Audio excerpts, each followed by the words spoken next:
One of Donald Trump's most vociferous champions has turned on the president, accusing him of cozying up to corporate CEOs who are trying to destroy him and his policies. Fox Business host Dobbs was critical of the meeting Trump held on Wednesday with the American Workforce Policy Advisory Board, comprising of business big hitters like Apple chief Tim Cook and the head of the U.S.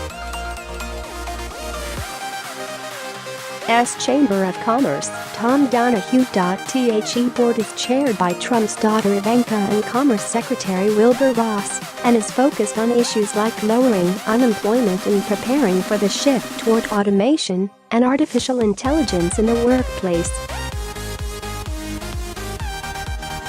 But Dobbs was rankled by the statement by Trump that companies could grow if more workers were allowed into the country.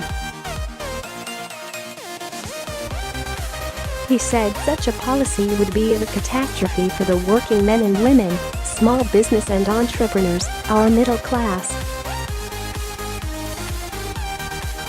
The very people this president has represented from the moment he announced he would run for the presidency, Mediaite reported. Axios reported that this showed Dobbs is worried that Trump might switch from trying to cut legal immigration to increasing it. Dobbs said that the presence of Donahue at the meeting was impossible to misinterpret, describing him as an enemy of the administration because of his desire to lower rising labor costs. In what should have been a reminder to the president's counselors that in politics, as in life, it is important to never forget who your friends are, Dobbs said. If this White House thinks that listening to the beguiling prattle of Tim Cook, Tom Donahue is helpful to this president, then the battle of the forgotten man and woman in this country will be decided by the very establishment that the president ran against. Dobbs finished by urging people to take their concerns about this direction of the White House to their representatives.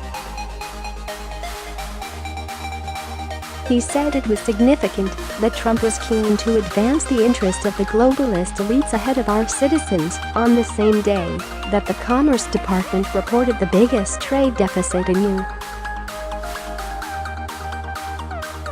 U.S. history. It all means the White House has simply lost its way, and that the nation's heart will be, after all, broken by the very same people who brought 50 years of consecutive trade deficit and the export of millions of middle-class jobs, and who have fed the swamp for decades, Dobbs added. Axios pointed out how another Trump defender, Matt Drudge, also took aim at the meeting, using the banner swamp over a Washington Post story about how the White House administration was on a pronounced losing streak over the past week.